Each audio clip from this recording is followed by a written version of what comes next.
Est-ce que rouler au point mort abîme ma voiture? Alors bouge pas, je vais tout expliquer. Bon, en soi, non, ça n'abîme pas la voiture en général. Par contre, si t'as pris l'habitude de rouler au point mort, il y aura quelques petits problèmes. Le plus gros problème que tu peux avoir en descente, c'est au niveau des freins. Comme t'es au point mort ou alors que même t'as coupé le moteur, tu n'auras plus le frein moteur.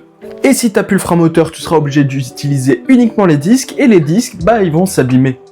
En effet, tu auras une usure importante des disques, et aussi tu pourras avoir une chauffe des disques. Et si tes disques chauffent, bah ils seront moins efficaces. Donc en soi, au niveau de tes freins, tu peux les abîmer plus vite, et perdre de l'efficacité de freinage. Mais aussi, il y en a beaucoup qui font ça pour consommer un peu moins. En effet, ils se disent, en étant au point mort, il consommera moins qu'en étant avec une vitesse. Sauf que là, c'est totalement faux. En effet, si tu roules avec une vitesse, tu seras près de 0 litre au 100. Si tu n'appuies pas sur la pédale d'accélérateur, tu n'auras pas besoin de consommer d'essence. Par contre, si tu es au point mort, là tu vas consommer de l'essence parce que le moteur va tourner au ralenti. Et du coup, tu seras entre 0,5 et 1 litre au 100. Bon, c'est pas des chiffres qui sont dérisoires, mais ça compte quand même. Bref, du coup, mets-toi avec une bonne vitesse en descente, comme ça tu auras tes freins et en plus tu consommeras moins. Et en plus, on a une vidéo par jour qui arrive, alors abonne-toi.